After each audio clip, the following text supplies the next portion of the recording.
그리고 이제 저는 지난주에 올릭스라는 종목을 손절매를 했었어요. 올릭스를 손절매를 했는데 다시 강한 급등이 나왔습니다. 그래서 이에 대해서 많은 분들이 좀 버티지 그랬냐, 왜 그리 성급했냐 라고 말씀하는 분들도 많으신 것 같은데, 저는 제 목숨을 걸고 지키는 제 첫 번째 매매 원칙이 있습니다. 뭐가 어떻든 간에 제 계획된 시나리오를 벗어나면은 손절은 칼같이 해야 된다는 거예요. 많은 투자자분들이, 많은 개인분들이 손절을 어려워하잖아요. 기다리면 다시 오를 것 같고 남들은 안 파는데 나만 손해보는 느낌이 들기 때문에 그런 감정이 클 거라 생각합니다. 그리고 손해를 인정하기 싫고 한 번만 더 오르면 팔겠다라는 미련이 앞서는 부분도 분명하겠죠. 근데 당연합니다. 저 또한 그런 적이 꽤나 있었고요. 하지만 지금은 제가 단호하게 말씀드릴 수 있는 게 뭐냐면, 손절은 절대 실패가 아니에요. 손절은 실패가 아니라 포트를 지키는 가장 중요한 투자 전략입니다. 손절은 종목을 놓는 것이 아니라 더 나은 투자 기회를 얻는 길이라고 저는 좀 말씀을 드리고 싶어요. 계속해서 오를 종목들은 시장에 얼마든지 있습니다. 하지만 계좌가 한번 망가지면은 그를 복구하는 시간, 그리고 멘탈은 절대 쉽게 돌아올 수가 없어요. 그렇기에 손절은 그 투자자의 생존력이랑 저는 직결된다고 생각을 합니다. 그렇기에 우리는 손실을 통제하고 기회를 선택해야 된다고 보는 거죠. 그래서 그게 끝까지 시장에 살아남을 수 있는 길이고 결국 계좌가 불려지는 길이라고도 보고요. 다시 한번 말씀드리지만 저희는 손절을 절대 감정적으로 오를 것 같은데, 더 떨어질 것 같은데, 이런 순간의 판단으로 하지 않습니다. 매수 전부터 손절 기준을 분명하게 세우고 그 기준에 도달하면 고민 없이 정리합니다. 올릭스도 13만원을 이탈하자마자 손절매 사인을 전송을 드렸던 것처럼요. 저는 이 매매 원칙을 목숨같이 지키는 거고, 그렇게 해왔기에 시장에서 버티면서 결과를 계속 만들고 있다고 생각을 합니다. 현재 VIP 그리고 여러분들의 계좌 상태가 이를 증명하고 있다고도 바라보고 있고요. 그래서 이거는 이해를 구하는 게 아니라 지킬 건 지켜야 한다, 이렇게 하셔야 된다는 거를 다시 한번 좀 말씀을 드리고 싶었습니다.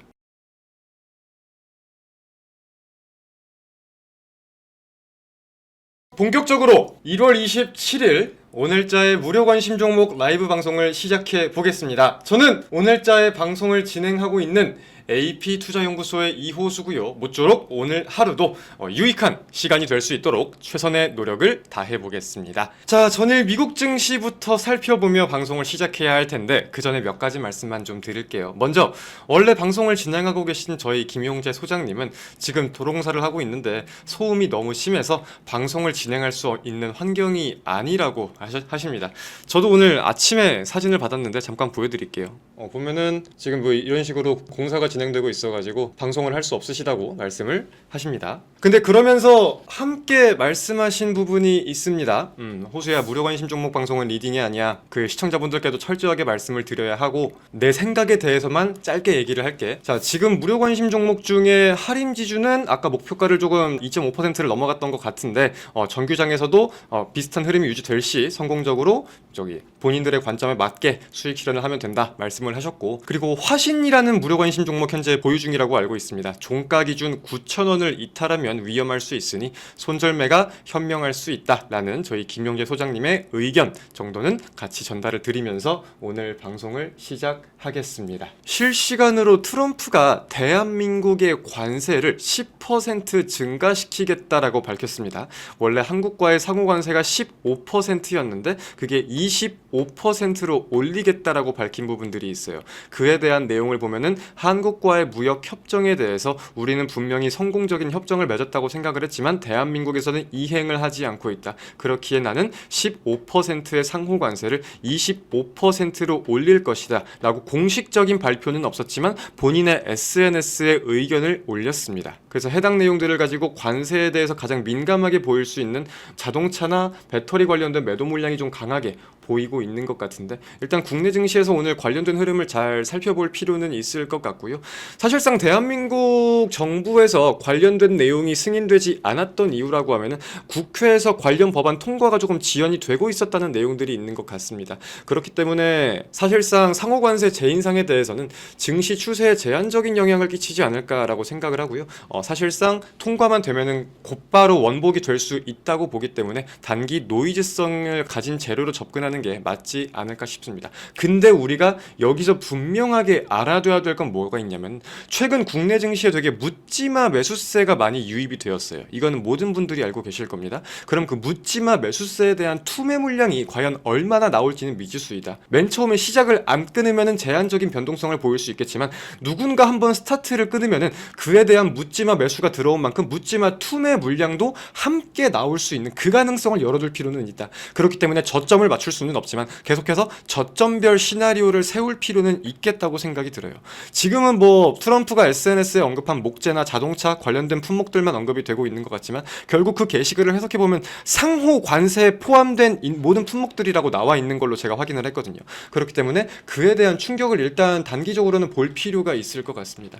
최근 증시의 상승에 대해서는 묻지마 매수세가 꽤나 강했다고 생각을 합니다. 당일 조정이 일부 보이기도 보였었지만 증시에 대기하고 있는 매수세가 너무 강하기 때문에 조정답지 않은 조정만 보이고 계속해서 강한 상승망을 보였다고 생각을 해요. 근데 그 안에 부각되지 않던, 반영되지 않던 지정학적 리스크, 그리고 오늘로서 출몰한 관세 관련된 리스크 등등 다양한 관점들을 꼽아본다고 하면은 한 차례 매도 물량이 부각될 시 투매 물량은 계속해서 연달아 나올 수 있다는 가능성은 우리가 지금으로서 분명히 열어둘 필요가 있지 않나라고 생각을 합니다. 자, 먼저 1월달에 저희와 함께하기로 결정을 한 저희 VIP 회원분들이 신규 종목은 대체 언제 나오냐고 많이들 궁금해하실 것 같아서 정리를 좀 한번 하고 간다면은 저희는 지금 증시의 조정에 대해서 계속 언급을 드리고 있습니다. 그리고 그렇기에 저희 포트도 오히려 비워내고 현금화를 진행하고 있는 와중인데 그 와중에 신규 회원분들이 들어오셨기 때문에 무조건 종목이 나가야 한다? 그럴 수는 없다고 생각을 해요. 저희는 지금 현금을 확보하면서 진입할 수 있는, 진입해야 하는 그 타이밍을 재고 있는 것이고 그 기회가 올 것이라고 생각해서 기다리고 있는 겁니다. 저희가 일주일, 2주일, 한 달 같이 주식하려고 지금 이렇게 함께 하는 게 아니라 최소한 1년 이상은 함께 하자는 관점으로 VIP를 하고 있는 거잖아요. 그렇기 때문에 너무 조급하게 생각하기보다는 우리가 지금 당장 매수가 하고 싶어서 매수를 할 수는 있겠지만 그 뒤에 결과가 중요한 거 아닙니까? 그렇기에 좀 더 확실한, 또 제 입장에서는 책임감이 있고 리스크를 가장 최소화시켜야 한다는 관점이 더욱 크다 보니까 더욱 확실한 매매 관점이 필요하기 때문에 지금은 그런 때를 위해서 잠깐 우리가 힘을 응축시키고 있다, 기다리고 있다. 기회가 생기면 우리는 하루에 2종목도, 일주일에 3종목, 4종목도 얼마든지 들어간다. 작년에 그렇게 해왔었고 그 관점으로 지금은 차분하게 증시를 보는 게 맞는 것 같습니다. 실제로 작년 같은 경우 245거래일 중에 저희가 110번 넘게 매매를 했어요. 그래서 산술적으로만 본다고 하면 이틀에 한 번꼴로 매매를 한 건데 이 말인즉슨 매매를 할 때는 확실하게 계속하고 매매를 안 할 때에는 현금을 확보하고 쉬어갈 땐 쉬어간다는 겁니다. 단순하게 근데 쉬어가는 게 아니라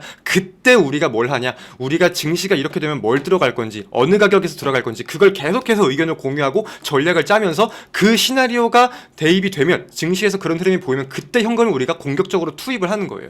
저희는 작년에 그렇게 계속해서 매매를 해왔고 올해라고 변할 건 없습니다. 그게 저희가 잘하는 매매고 그게 저희가 돈을 벌어온 매매인데 왜 증시가 조금 오른다고 저희가 일희일비하고 조급해하고 그럴 이유는 저는 없다고 생각하거든요. 자, 1월 27일 국내 증시 개장했습니다. 개장 직후에는 종목들 시장 흐름 보면서 말씀드릴 부분 말씀드리겠습니다. 자, 그리고 1월 20날 무료 관심 종목으로서 언급이 되었던 AD 테크놀로지도 목표 수익률을 돌파해주고 있는 흐름인 것 같은데 보유자분들 확인하시어가지고 관점에 맞게 대응하시면 될 것 같습니다. 축하들 드리겠습니다. 자, 그리고 전일 무료 관심 종목 카림지주도 목표 수익률 이상 확인되고 있는 것 같아요. 보유자분들 확인하시어서 관점에 맞게 잘 대응하시면 될 것 같습니다. 축하들 드리겠습니다. 그리고 이제 저는 지난주에 올릭스라는 종목을 손절매를 했었어요. 올릭스를 손절매를 했는데 다시 강한 급등이 나왔습니다. 그래서 이에 대해서 많은 분들이 좀 버티지 그랬냐, 왜 그리 성급했냐 라고 말씀하는 분들도 많으신 것 같은데 저는 제 목숨을 걸고 지키는 제 첫 번째 매매 원칙이 있습니다. 뭐가 어떻든 간에 제 계획된 시나리오를 벗어나면은 손절은 칼같이 해야 된다는 거예요.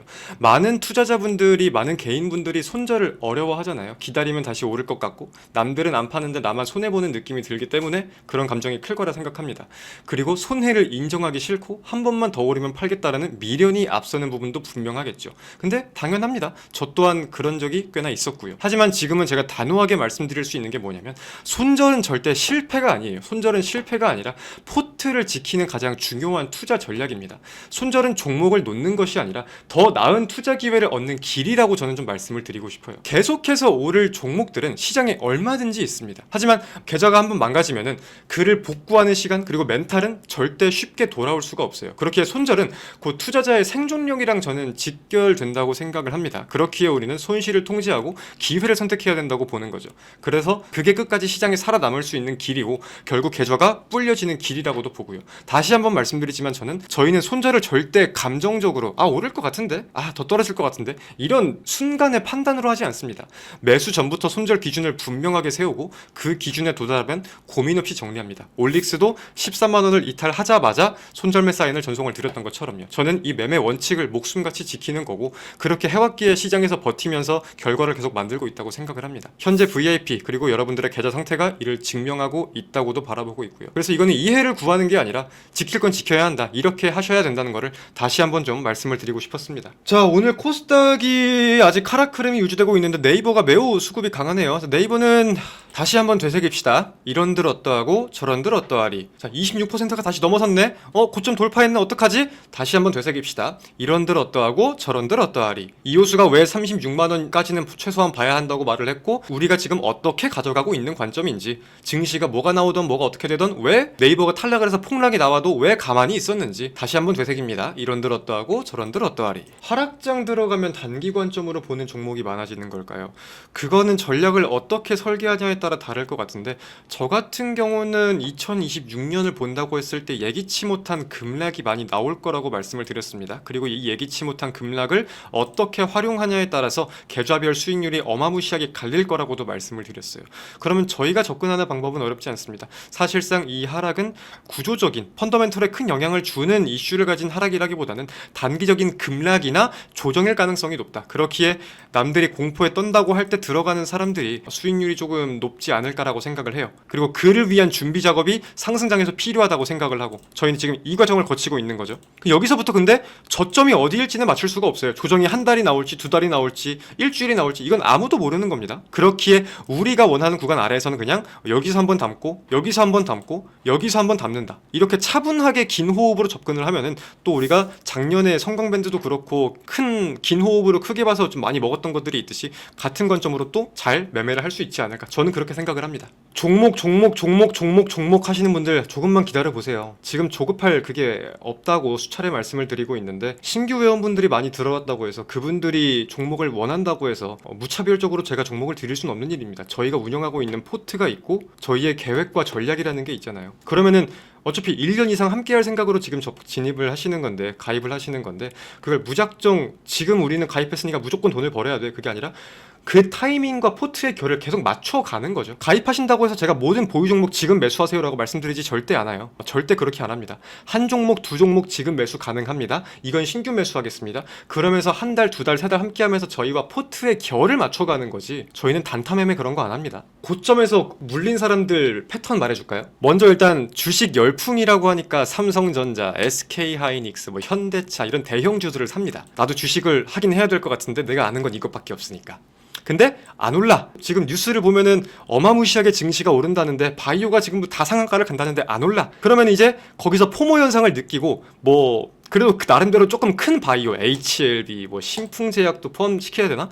등등 뉴스에서 많이 언급되는 것들로 진입을 합니다. 그렇게 해서 돈도 벌어요. 그러면은 주식이 이런 거구나. 하루 만에 20%를 먹는 거구나. 보통 이렇게 주식을 시작하는 경우가 되게 많습니다. 제가 보기에 최근에 시작하신 분들도 아마 지금 이 과정일 것 같아요. 이 과정. 근데 여기서 이제 주식을 좀 하신 분들은 아시잖아요. 그런 폭등하는 종목들 위주로 매매를 해서, 직장인이 단기 매매 위주로 해서 절대 계속 수익을 챙겨갈 수 있는 구조가 나오지 않아요. 그러면 물려도 보고 계좌가 망가져도 보고 이런저런 고민들에 빠지게 됩니다. 하지만 나는 여기서는 즐길 생각만 했지 증시가 떨어질 거라고 생각을 하진 않았거든. 그럼 여기서 물린 상태에서 이제 계좌도 망가지고 마음도 망가지고 여기서 갈리죠. 이제 누군가는 난 주식이랑 안 맞아, 손절을 하고 영영 떠난다거나, 근데 다시 그 종목이 오르는 걸 보고 배 아파한다거나, 혹은 누군가는 계속해서 고생을 하면서 더 자극적인 걸 찾게 되죠. 스캘핑, 선물, 신용매매, 이것들이 나쁘다는 건 아니지만 점점 빠르게 돈 벌 수 있는 길로 가려고 하다가 결국은 돌이킬 수 없는 길을 걷게 되는 경우도 있죠. 마이너스 80%, 마이너스 90%가 계좌에 있는 사람들은 다 상승장에서 산 사람들이에요. 하락장에서 산 사람들은 절대 종목당 수익률이 그렇게 나올 수가 없습니다. 그렇기에 리스크 관리는 하락할 때 하는 게 아니라 상승할 때 하는 거라고 말씀을 드리는 거고, 하루 이틀 움직임에 너무 동요하지 마세요. 길게 봐야지. 주식 하루 이틀 할 것도 아닌데. 전업 투자자면은 모르겠지만 직장인들이 재테크의 수단으로 주식을 하는데 하루 이틀 움직임에 동요될 거 없습니다. 그래서 개인 투자자분들이 가장 많이 하는 말 중에 하나가 이런 거예요. 나는 종목은 잘 고르는데 매수매도 타점을 못 골라. 아니, 그건 종목도 못 고른 거고 타점도 못 고른 거예요. 좀 더 원초적으로 말씀을 들어보면은 그냥 몰랐던 거예요. 어떻게 될지. 이 종목이 뭔지도 모르고 그냥 결과론적인 움직임을 보고 후회하는 것뿐이지 종목을 잘 고른 게 아니라 그냥 몰랐던 겁니다. 주린이 질문, 호수는 추가 매수 언제 하는지 호수 관점에서 답변 부탁해. 애초에 저는 분할 매수에 대한 가격을 미리 잡아두는 거를 좋아해요. 실시간으로 움직임을 보면서 판단을 하면은 결국 그 당시의 시장과 그 당시의 감정이 지배돼가지고 잘못된 판단을 할 수밖에 없게 되고, 결국 지나고 봤을 때에는 이성적으로 생각을 했던 길이 맞는 경우가 굉장히 많습니다. 긴 호흡으로 봤을 때에는. 그래서 먼저 잡는 거를 저는 좋아하는 편인데, 그에 대한 거를 봤을 때에는 뭐 기술적으로 지지에 대한 내용을 따져볼 수도 있을 것이고, 실적에 대한 밴드, PER, PBR 뭐 밴드를 본다고 했을 때 1차적으로 항상 이 구간은 지켜주더라, 그리고 이 구간은 저항이더라. 그럼 1차 목표가와 1차 매수가가 거기서 나오죠. 근데 여기를 이탈하면은 이탈했던 적이 없었는데 이탈을 하네? 그러면은 이 구간에서 한번 더 사보자. 역사적으로 이 구간에서 지켜준 적도 있으니까. 그런 관점으로 2차 매수에 대한 관점을 잡고, 기술적이든 밸류에이션에 대한 밴드든 전 두 가지가 대표적인 것 같아요. 동전주 건들지 말란 이유가 있을까요? 동전주만한 게 없죠. 본인의 매매 관점이 확고하면은 동전주만큼 빠르게 돈 벌기 쉬운 게 없죠. 하지만 반대로 그만큼 빠르게 돈 잃기 쉬운 것도 없죠. 여기에 모든 정답이 있다고 생각을 합니다. 지금은 기사나 매스컴에 현혹될 게 아니라 본인의 투자 관점이 정말 뚜렷해야 되는 시점이에요. 동전주가 아니라 지금 조단위 총 종목들의 움직임을 봐도 이거 지금 시가총액이 1조 7천억입니다. 이게 지금 1조 7천억짜리 움직임이에요? 이거 대응할 수 있어요? 하한가 캔들? 하한가 오면 팔고 싶어도 못 팔아. 여기가 좀 버텨주니까 그나마 다행이기도 다행이지, 다음날 20% 개파락 출발했어 봐. 손절선이고 나발이고 없다니까? 대응 못해요. 그럼 그거 이것만 그래? 지금 비슷한 종목들이 되게 많아요. 제가 최근에 보고 진짜 기가 찼던 게 뭐가 있냐면은, 이거 VIP 방송 들은 분들 기억하시죠? 뉴로메카가 뭐 삼성에서 지분 투자를 받았다고 하면서 강하게 올라가는데, 그게 삼성 기술, 전자를 비롯한 계열사가 아니라 삼성 자산운용 뭐 그런 회사들일 거다라고 말씀드리면서 착시 효과에 대해서 제가 일부 말씀을 드린 적이 있었는데, 올라갈 때 그렇게 올라가더니 빠질 때는 착시 효과였다 사실, 이렇게 기사 나오대. 말도 안 되는 거 아닙니까? 이러니까 내가 로봇주에 대한 시선을 이제 조금 바꾸려고 하는 거예요. 지나고 보니까 강하게 올랐으니까 이런 걸 해야 된다, 이게 아니라 뭐든 올라가는 이유든 떨어지는 이유든 내가 알 수 있는 종목을 하는 게 중요하다는 거죠. 여러분들 누가 주식으로 한 달에 500만원, 1000만원 이상 못 벌면은 어떻게 한다고 막 협박합니까? 아니잖아요. 월급을 받으면서 재테크의 수단으로 활용하시는 분들이 대부분이잖아요. 그럼 내가 아는 것들을 안전하게 해야지. 누가 봐도 움직임을 예측할 수 없는 걸 왜 합니까? 주식은 절대 돈 넣고 돈 먹는 그런 돈 따먹기 싸움이 아닙니다. 돈과 시간을 함께 투자를 하는 거지. 그러니까 조급해하지 말라는 말씀도 많이 드리지만, 자, 한미반도체 지금 저희 75% 나오고 있어요. 저희 이거 언제 샀냐면 오래됐어요. 7월 중순에 샀습니다. 이때. 그리고 지금 이때 마이너스 15% 16% 하는 거 기다렸어요. 2차 매수가 오면 2차 매수 하면 되고, 우리 관점이 부각될 여지가 충분히 있다, 시간을 계속해서 투자한다.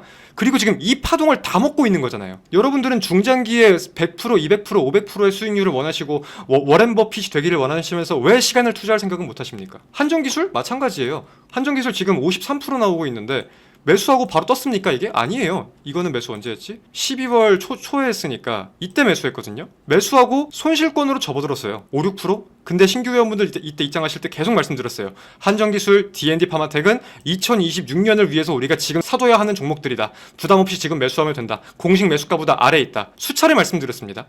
그리고 D&D 파마텍 관점대로 매도했고 이 파동을 먹고 있는 거잖아요. 캔들이 아니라 파동을 먹고 있는 거잖아요. 이건 여러분들께도 좀 궁금한 건데, 저 TV 출연하면 어떨 것 같으세요? 그래요?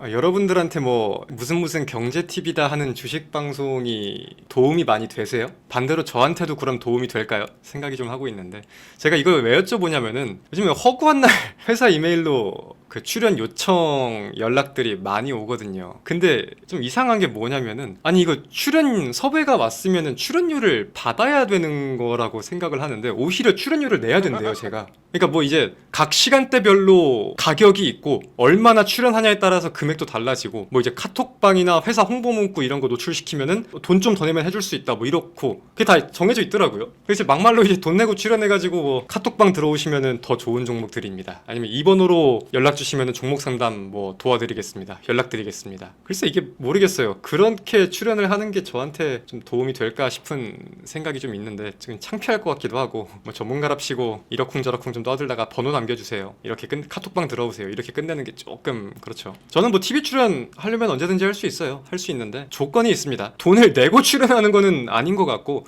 돈을 받고 출연하는 거면 그건 고려를 좀 해보겠습니다. 자, 오늘도 고생들 많으셨고요. 날 추운데 감기들 조심하시길 바랍니다. 저는 다음에 또 다시 웃으면서 인사를 드리겠고요. 언제가 될지 모르겠지만 또 인사를 드릴 때 웃으면서 찾아올 수 있도록 항상 열심히 하고 있겠습니다. 자, 고생들 많으셨습니다. 다음에 만나요, 여러분. 안녕.